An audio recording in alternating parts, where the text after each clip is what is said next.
Tara, Dolores, Quezon.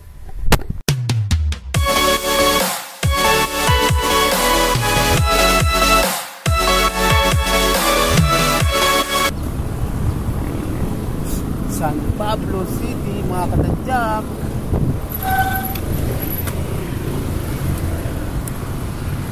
City of Seven Lakes.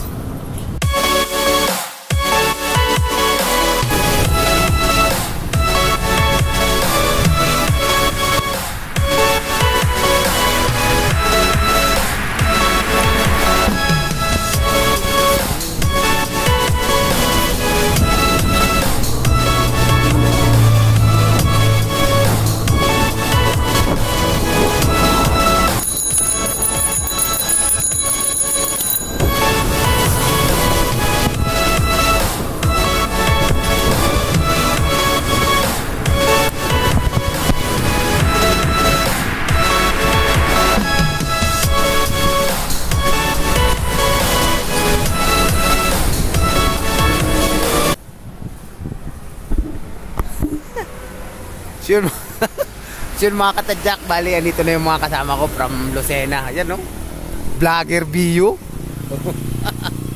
Oh. Ayan.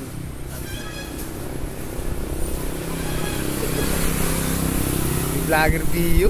Mga katadyak, ride out na kami. Ang una namin pupuntahan yung Dagatan Falls dito sa Barangay Dagatan, Dolores, Quezon. Hanapin pa namin. Ayan mga kasama ko, from Lucena pa yan. Ayan, tara na.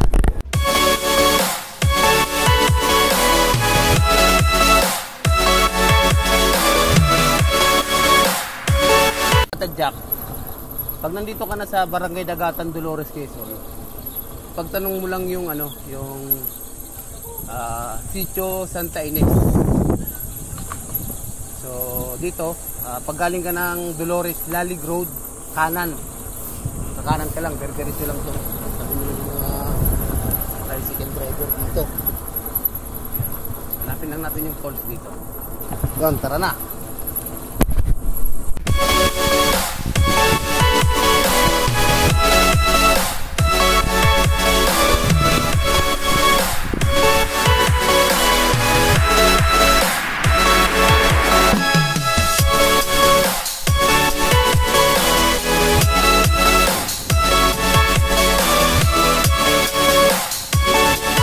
Lang, sabi ng mga lokal, yung crusher na tawag, yung parang quarry dito. Diretso lang.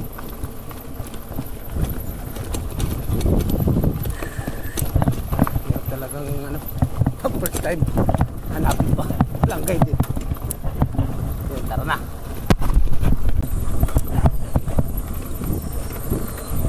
Doon, sabi nung lokal ulit na napagtanong namin, kanan lang, diretso.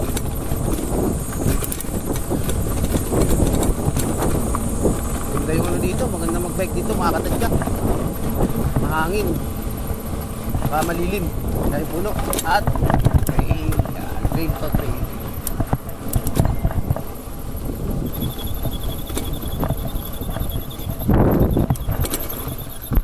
Tayo next sitio ito. Yun, pag nandito ka na, hanapin mo lang tong ano, welcome art ng Cobley Farm Arts Nature Camp. Yun. Ito public area, ito private. So dito tayo sa public area, tingnan natin kung nandito yung falls. Tara na. So yun mga katadyak, bali nahanap na namin yung jump on point ng Dagatan Falls dito sa Dolores, Quezon. So may entrance fee siya, dati wala, sabi nung nakapunta dito. Ngayon meron na 30 pesos. Tapos iwala namin yung bike dito. Madali lang naman siyang hanapin. Halos ano lang siya, 2 kilometers away from the main highway, kaso trail. So magandang pumunta dito pag ganito, pag tag-ulan siguro maputik dito. Yan, tara na. Ano po sa Team Liwaliw, kung nagtatanong sila, si Sir Dennis dito sa ano sa Cobley Spring. Yan. Ano lang, entrance fee is 30 pesos, then cottage is 100. Itatanong ko pa kung magkano yung overnight dito sa kanila. So, yun. Wala lang silang ilaw pag overnight, pero yan, si Tatay, siya po ang caretaker dito. Pwede overnight, wala lang ilaw. Wala lang kayo. Hindi, ano lang po, may nagpapatanong lang. Mga magkano po kaya ang ano dito, overnight? Pag overnight kasi may nagbabantay, 50. 50 pesos. Oo. 50 pesos per head, overnight po yon. So, wala na kayong babayaran ng pag-tent pitching or hammock, basta 50 pesos entrance, ano po? Oo. So, kung kukuha kayo ng cottage is 100. Oo. So, yun po sabi ng caretaker dito. Tara na! So, yun mga katadyak, bali bababa na tayo dun sa falls. Maganda dito sa lalo yung naghahanap ng ano ng bagong campsite. Maganda dito sa ano. Ang tawag pala dito is Kubli Spring. Yun, baba tayo dito. Nauna na yung kasama ko. Ayun, pababa siya. Then yung falls niya sa taas, may liguan, pwede kang maligo. Ayan. Pababa pala to. Bababa tayo dito. Then tingnan natin. May daan ba? Yan, may CR din sila dito. May daan.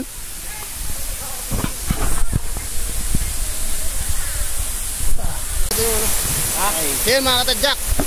Nandito na tayo sa falls. Sa falls ng yan. Ayan yung falls. Hindi lang tayo makababa kasi masyadong mataas. Hindi namin alam ang daan pababa. Ayan yung falls. Ayos din, maganda rin. Quality din, okay.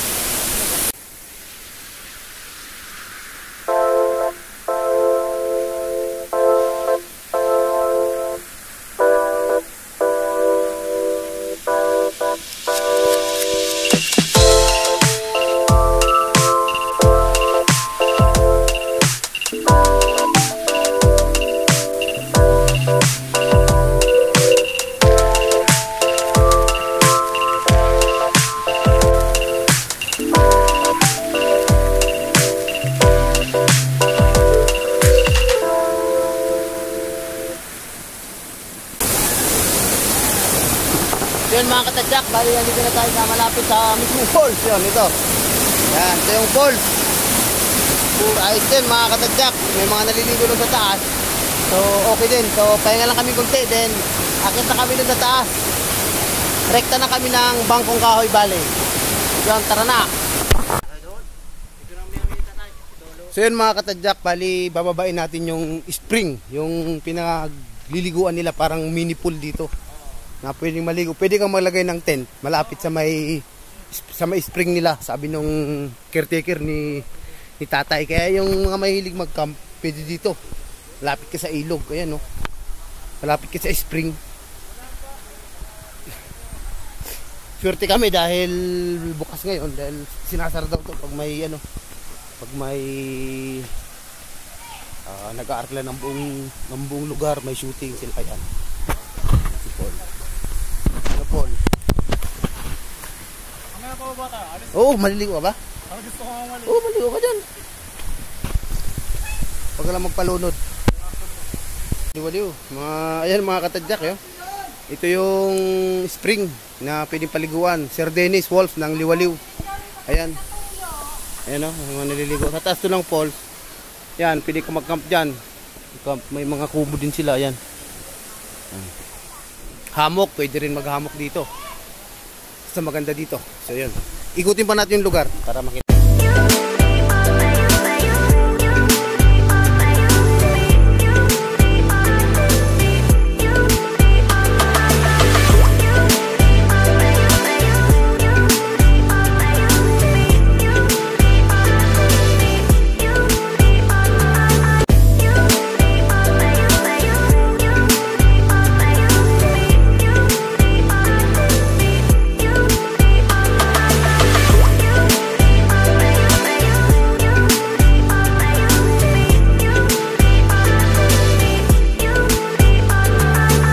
So yun mga katadyak, bali nakabalik na tayo dito sa main highway sa Lalig Dolores Road. So yun, rekta na tayo ng bayan, then sa Bangkong Kahoy Valley. So yan, tara na.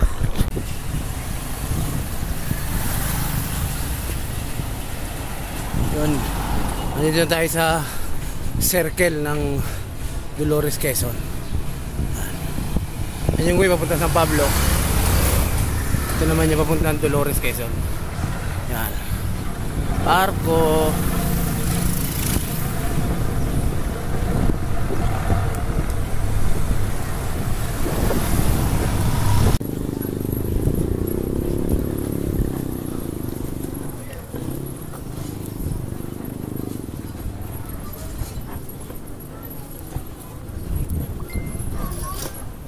Mga katagdak. Dito sa mismong bayan ng Dolores. Sa Lake of Sorrows Shrine. Yun, mga katagdak. So, paano na tayo? Bangkong Kahoy Valley. Pagdating natin doon sa Lake of Sorrows, nagkumaliwa tayo. Tapos mamaya, doon tayo sa kanan. Yung sa Pinagdanglayan. Kupsit Higit. Talsik Tubol. Tara na. Jack. Dito sa papuntang Bangkong Kahoy, anli ahon to hanggang makarating ka ng Bangkong Kahoy. So medyo mahirap ang daan dito, tapos mainit pa ngayon pero kumulimlim ngayon, kaya medyo ano lang, tiyaga lang, dandahan makakarating din tayo. Yun, tara na. Walang katapusang ahon, mga katadyak. Grabe. Tiyaga lang. Nakarating din.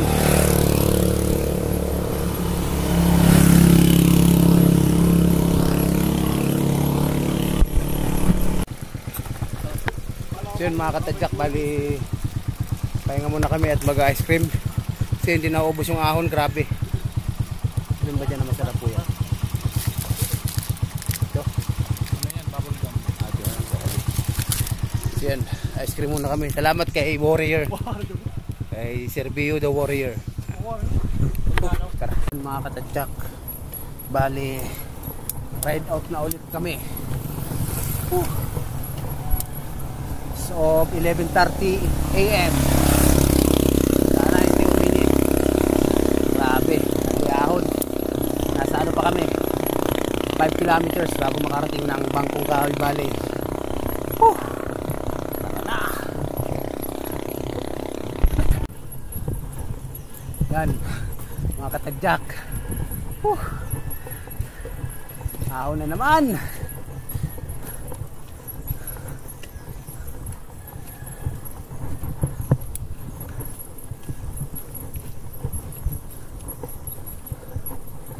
Kung gusto nyo mag-practice, mga katadyak, pwede dito. Bangkong Kahoy Valley. Taas din to. Tara na. So yun, mga katadyak, pahinga muna kami. Sobrang init, uminit. Saka grabing ahon na yan, no? Doon kami galing. Ayan. So last ahon to dito sa may barangay Kinabuhayan. Then after Kinabuhayan, ahon ulit yun pa Bangkong Kahoy Valley. Ayan, pahinga muna kami.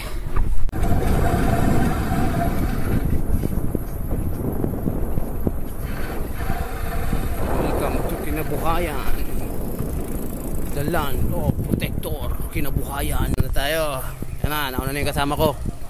Dito na tayo sa way papuntang Bangkong Kahoy Valley, 2 kilometers away. Yan mga kasama ko. Yan. Tara na. Ito yun, mga katadyak, itong Bangkong Kahoy Valley, pakagaling ng barangay Kinabuhayan is 2 kilometers away. Nabanayad siya. Hindi naman siya gaanong mataas pagaling na ng Kinabuhayan. Yun lang yung medyo mataas, yung from galing ng bayan ng Dolores hanggang Kinabuhayan, medyo talagang mataas yung ahon. Ito namang Bangkong Kahoy, banayad lang siya. Yun, tara na. So yun, mga katadyak, nasa rough road part na tayo puntang Bangkong Kahoy.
katadyak, bali malapit na tayo dun sa tinatawag nilang pagoda dito sa may Bangkong Kahoy Valley.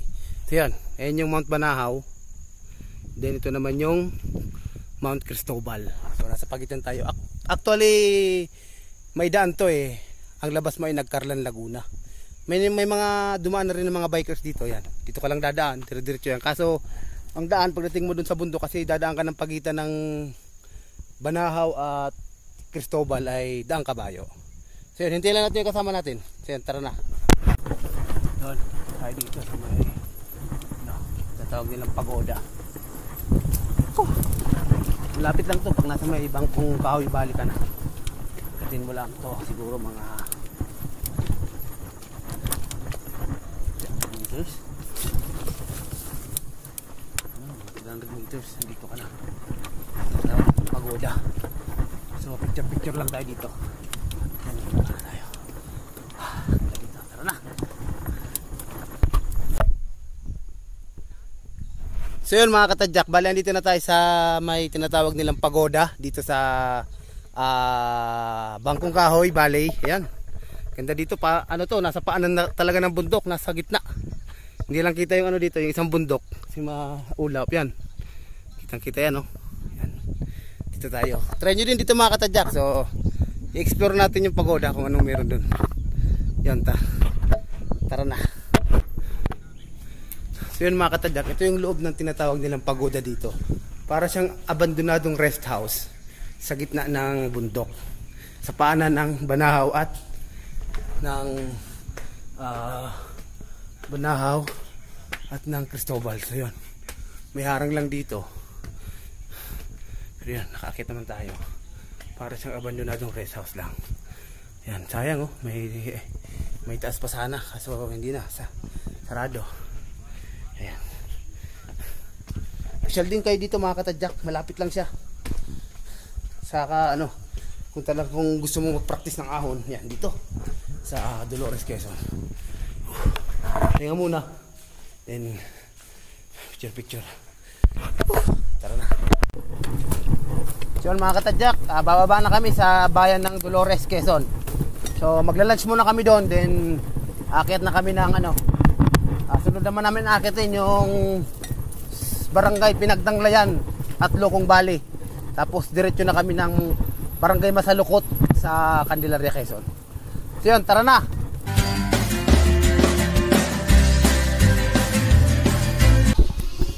Yun mga katadyak, bali dito na kami sa bayan ng Dolores. Yun, kain muna kami. Bago kami umahon sa Pinagdanlayan kasi medyo mahon din yung Pinagdanlayan in route to Locong Valley. Yun, tara na. Katadyak, bali ride out na ulit kami.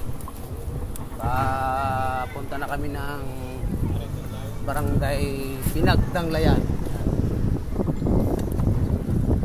Rekta na to ng Locong Valley. Yan, Barangay Masalukot sa Dolores, Candelaria kayo. Tara na.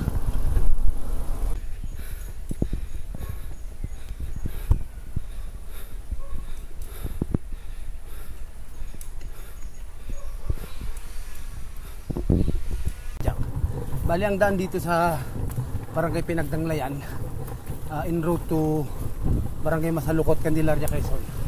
Ganito lang din, parang Bangkong Kahoy lang. So yung banayad na pataas. Tapos may ilas ahon din to na medyo may hirap-hirap. Yung papasok na yun ng ano, ng Barangay Masalukot na. Kasi dadaan ka ng part ng Banahaw eh. Kaya medyo ahon talaga yun. Tsaga-tsaga lang. So yun, tara na.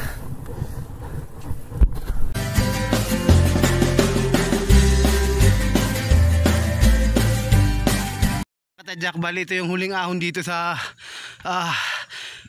may Barangay Pinagpandayan. So ang taas na nito ay yung Barangay Masalukot 4 ng Candelaria, Quezon. So yun, haba din yung ahon niya. Tara na. Katadyak, bali andito na tayo sa may ano, yung view deck ng ano, yan, kitang-kita dito yung Devil's Mountain, yung Mount Cristobal. Ayan, Mount Cristobal yan. Yan yung bundok sa Lipa. Yan, bundok yan sa Lipa. nagpipicture sila. Yung mga kasama ko, yan. Ganda dito mga katadyak, nakaka-relax kaso may ahonin pa kami. So yan, tara na. Mga katadyak, bali so yun mga katadyak, bali nalubat na yung action camera natin. So yun, ito yung daan sa may dito sa Barangay Masalukot. Ayan, naglalakad kami pababa kasi masyadong pababa yung daan dito, tapos rough road pa, tapos may mga kanal pa sa gitna, kaya delikado. So yun, pilitin namin marating yung Barangay Masalukot 3 kasi magpa 5:30 na rin. Hindi kami abutan ng gabi dito. So tara na.